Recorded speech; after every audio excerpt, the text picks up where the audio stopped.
Hariom. So your first micro lesson is going to be the opening of a class. So in your micro lesson, you're going to ask everybody to sit in a meditative position, and you can give examples for this. So example, Ardha Padmasana, the half lotus, Siddhasana, the perfect pose, Swastikasana, the auspicious pose, Vajrasana, the thunderbolt, or a simple cross-legged position. And you can add any other information you'd like about those sitting positions. Basically, you want everyone to be comfortable, so you're going to ask everyone to have their spine erect and to make sure their shoulders are relaxed, their chest is open, their head is up, and allowing them to gently close their eyes. At this point, you can use some relaxation instructions or some breath awareness. And it's also a point where you can ask them to make a resolve or remember their resolve. And I always like to do this on an inhalation, because when we remember our resolve on an inhalation, it's much stronger. The resolve can also be known as a sankalpa.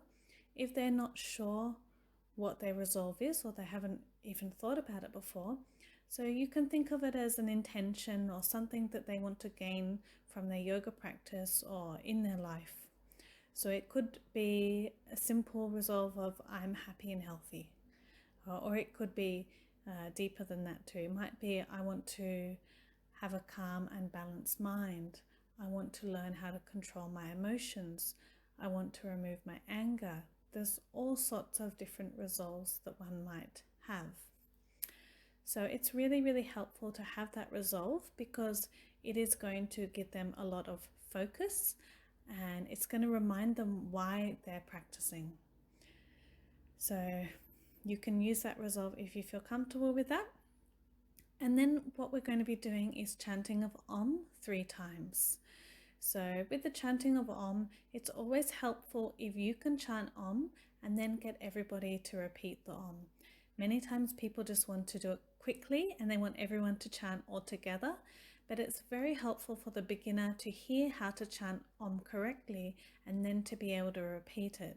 It might be that you chant Om with them as well, so they don't feel as shy about it, but it is important that you do chant Om by yourself so they can hear it and understand it. Because otherwise what will happen is you say, okay everyone, let's chant Om.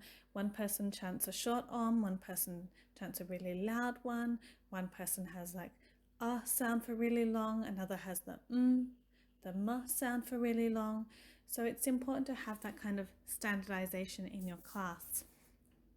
So chanting of Om and getting your students to repeat. Then after the Om, you can choose. You might want to use the initial prayer like we've been using, the Guru Brahma, Guru Vishnu, or you might choose a mantra that you really like. It might be, say, the Mahamrityunjay mantra or the Gayatri mantra. There are lots of different mantras out there. So whatever one you feel drawn to, you can use.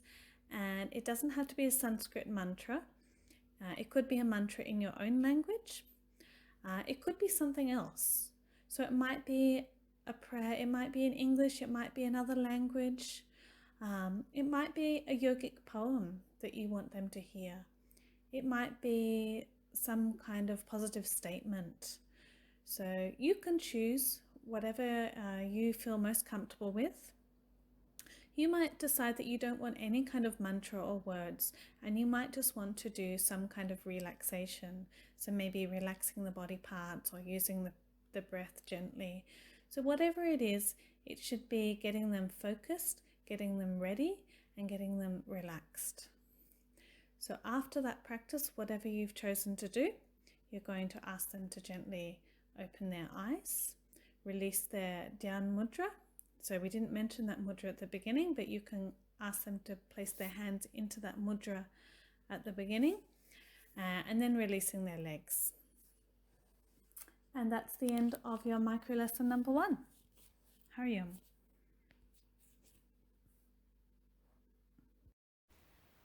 Hariom. So today we're going to do the opening of a class. So if all of you can come into a comfortable sitting position, it might be that you're in Ardha Padmasana, You might prefer to sit in swastikasana, the auspicious pose. You might prefer siddhasana, the perfect pose, or you might prefer the simple cross-legged position. If you find this cross-leg pose is difficult, you can also sit in vajrasana, the thunderbolt pose. If necessary, you can also sit with a cushion underneath your bottom. So especially if you're having a little bit of pain in your knees or pain in your back, then it's helpful for you to have that cushion so that your spine is upright. So whatever position feels most comfortable for you, you can bring your legs into. Now from here, we want to make sure that our spine is going to be upright. We're going to be placing our hands into Dhyan Mudra, the meditation gesture. So this is where we're touching our index and thumbs together. And here resting the backs of our hands onto our knees. So here, you're going to keep your spine up. Make sure that your shoulders are relaxed, gently closing your eyes. So your chest is open, your head is upright. Taking a deep breath in and out. And again in and out. Just noticing how you're feeling. How is your body? Are there any areas of tension or tightness? Just notice how you're feeling and just try to relax. And now, as we inhale, we're going to remember our resolve. And exhale out. Feel that with every breath you take, your body's relaxing that little bit more. And now we're going to be chanting Om and the Guru Mantra. You can repeat it after me.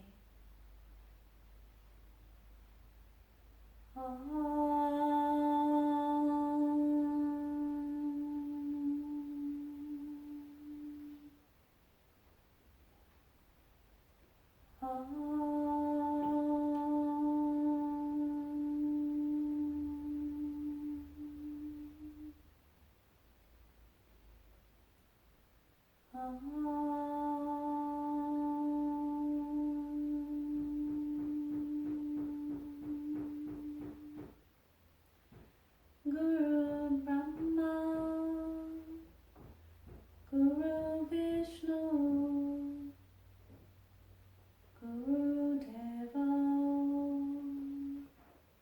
Maheshwara, Guru Sakshat,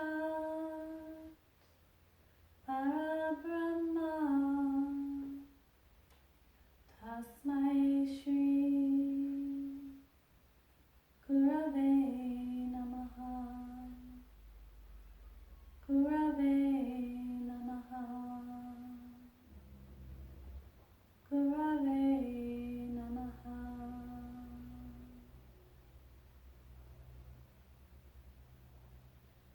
Gently opening your eyes, releasing your hands from Dhyan Mudra, releasing your legs, bringing them out in front, shaking your legs. Hari Om. Hari Om. So our next micro lesson is number 2, the prepositions. So the prepositions, as you know, are supine, prone, sitting and standing. So it's very helpful to teach how to move between the different types of prepositions. It will help to create more discipline in the class. It will also help your students to be controlling their body in a better way, and it can also help to prevent injuries.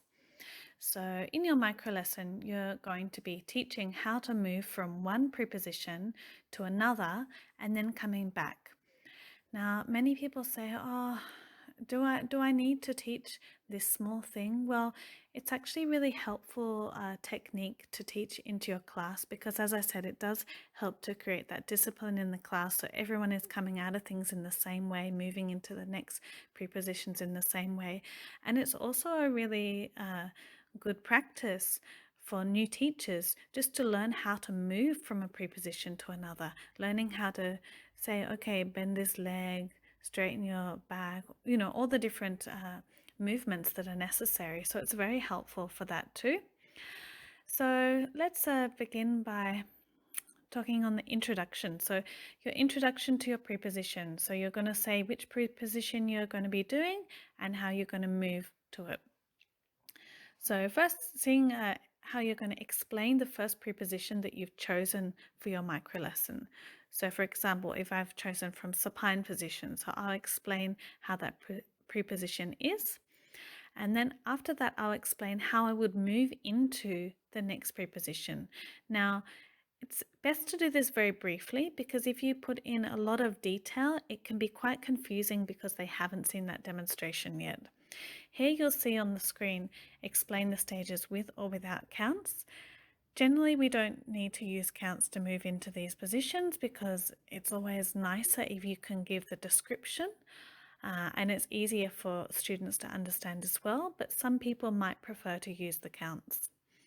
You're also going to be explaining the other preposition. So, for example, if I'm moving from supine to prone, I'll explain the prone position once it's been moved into, and then I'll explain how to move back to supine. As I said, this is just going to be brief because after this you're going to be doing a demonstration. So the demonstration, you're going to explain in quite a bit more detail about how the preposition is, the first one, then all of the description of how to move into it, so giving a description and also demonstration at the same time. So how to come all the way to that other preposition, explaining that second preposition, and then explaining and demonstrating how to come back. Now, you can do it one time if you find it simple enough, or if you think it's a little bit confusing, then you might decide to do a second demonstration. Example, if you're just going from sitting position to supine, there's only 2 steps in that, so you don't really need to do 2 demonstrations for that. But if you're moving from supine to prone, there's quite a lot of steps involved there. So you can go by your judgment as per how many demonstrations are necessary. If you are doing a second demonstration, it is helpful to do it from a different angle so everyone can understand it. After that, you're going to be getting your students to practice. And as you'll see by the video in a moment, I haven't done the practice with them because it's really helpful when you're training to be a teacher to be able to instruct your students to practice without doing it yourself. If you're always doing everything with them, then many times you don't learn those skills to be able to instruct without doing it yourself, which can make it very difficult if you need to go and correct people, or if it's not possible for you to do those positions at that time. So it's a really important skill to develop, that you'll be able to instruct without doing it yourself. And it's much harder. It's very easy if you're doing something yourself to tell everyone else to do it. It's easy. But we want you to be able to instruct without having to practice. So you're going to get your students to practice moving between the 2 prepositions and back. Make sure that when you are giving those instructions, it's nice and slow, comfortable, rhythmic, and also making sure that if anyone is making any kind of mistakes, that you try to correct them. So that's your prepositions micro lesson.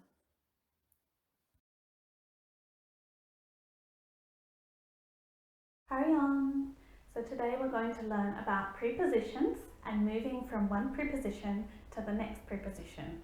Now it's really important to learn how to move between the 2 because it will help to create a little bit more control in your body and also deepen your awareness of your body. So what we're going to be doing today is moving from standing position to supine position. So what's going to happen, just briefly, is I'm going to be bending my knees, extending one leg, then the other leg, and lowering my bottom onto the mat. That'll be the sitting position. From here, I'm going to put the pressure onto one elbow as I lower my elbow down to the floor, then the other elbow. So my body is resting on my elbows and then lowering my spine all the way down to supine position. Then to come back, I'm going to come onto my elbows, then coming up to sitting position, bending one knee towards me, the other knee towards me, and then coming up onto my toes. With my knees still bent, slowly extending my legs and coming back to standing.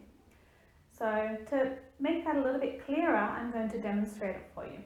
But before I move to the side, I'm just going to show you the standing position.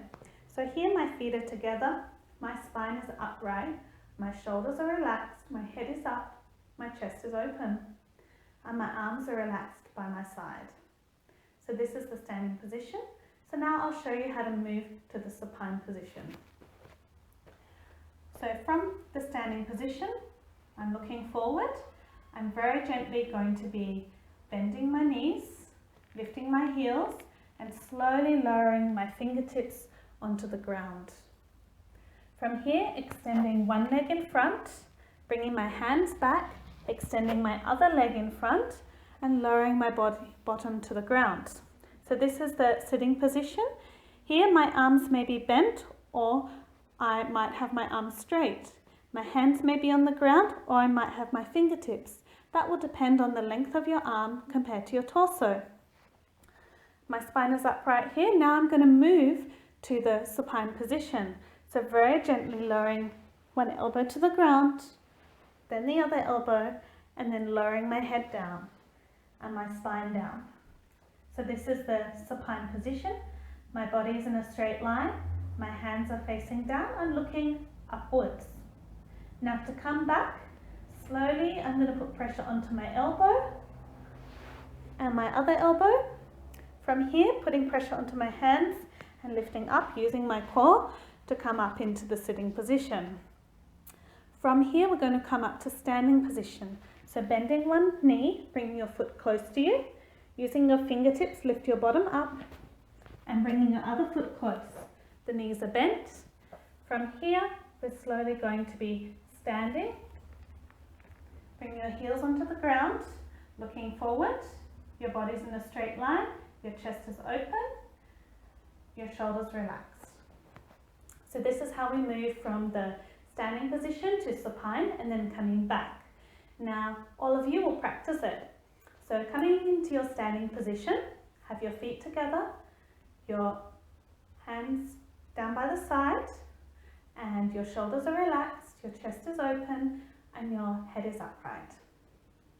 Just take a breath in and out. And we're going to move into that supine position.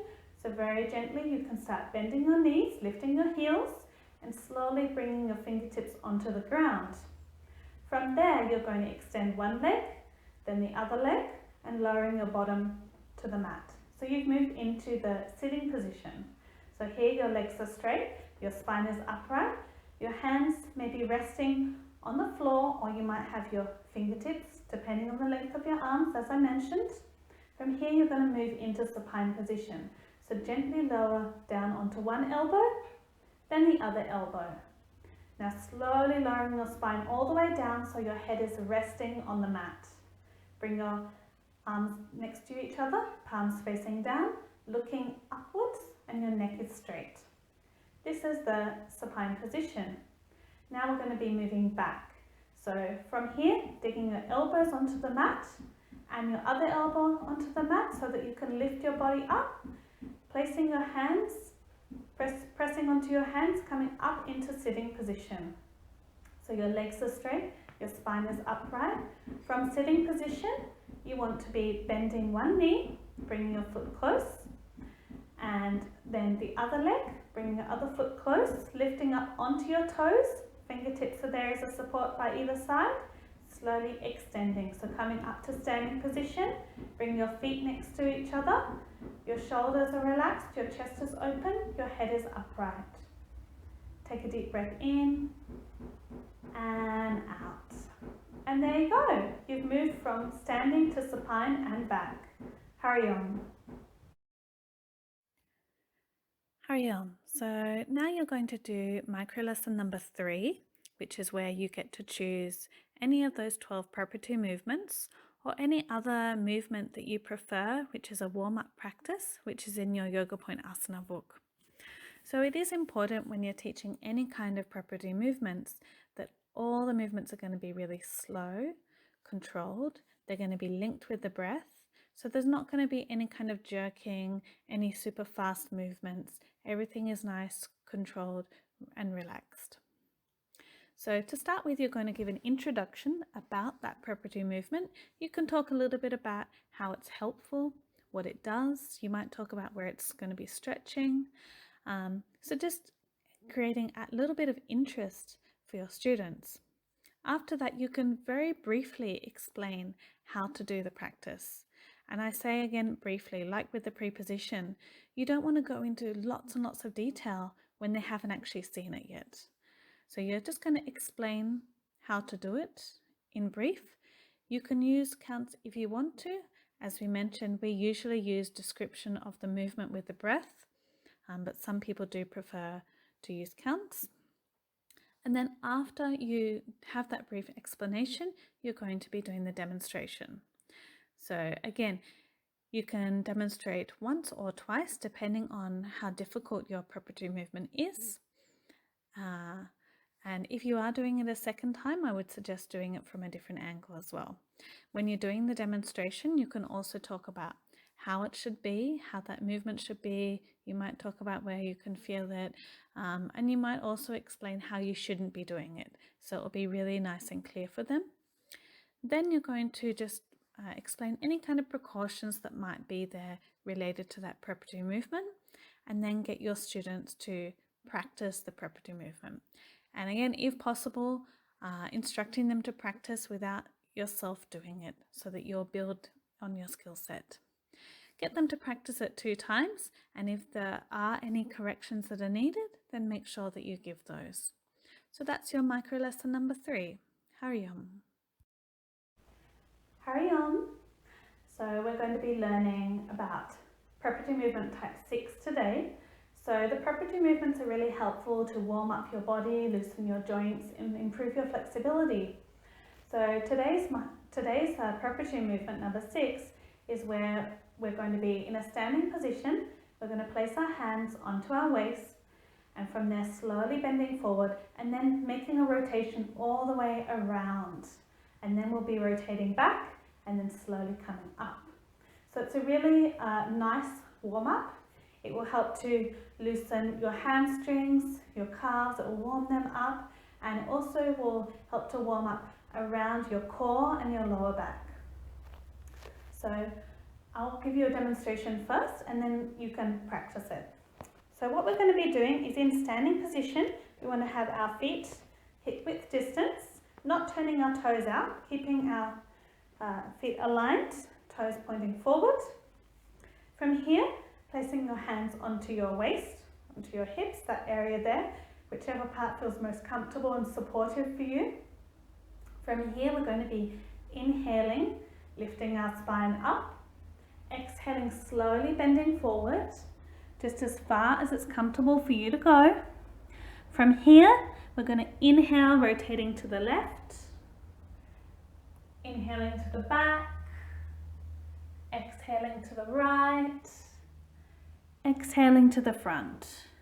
Now inhale to the right, inhale to the back, exhale to the left, exhale to the front, and then inhaling slowly, raising your body up, and exhaling, releasing. Okay, so this is how we do preparatory movement type 6. A few things to be aware of when you're doing this is that you're not overextending. So you're only going to bend as far forward as it feels comfortable for you. Remember, this is a warm-up practice. Same, when you're twisting, you want to make sure that your chest remains open. You don't want that hunching effect of your upper back. And then when you're coming back, again, remember it's a warm-up, so we don't want to have too much of a back bend. We don't want to be falling out of this warm-up practice. Okay, so just a nice gentle back bend as you slowly rotate. So only other thing to be careful of is if you've got very strong back pain, then it's better to avoid this movement and do some other more gentle practices, because for some people it can be a little bit too much to have this rotation. So let's practice it together now. So coming into your standing position, having your feet apart and placing your hands onto your waist or your hips. Your spine is upright, your chest is open, your shoulders relaxed. Now inhale, lengthening your spine, and exhaling, slowly bending forward as far as it's comfortable for you to go. From here, we're going to inhale, rotating to the left, inhaling to the back, exhaling to the right, exhaling to the front. Then inhaling to the right, inhaling to the back, exhaling, rotate to the left, and exhaling to the front. Then inhaling, slowly raise your body up, and exhale, releasing your hands. We'll do that one more time just to be sure. So again, placing your hands onto your waist, then inhaling, lengthening your spine, exhaling, bending forward as far as it's comfortable to go, inhaling, rotating to the left, inhaling, rotating to the back, exhaling, rotating to the right, exhaling to the front, inhaling to the right, inhaling to the back, exhaling to the left, exhaling to the front. Now inhale, slowly raising your body up, and exhaling, relax. So you've completed preparatory movement type 6. Hurry on.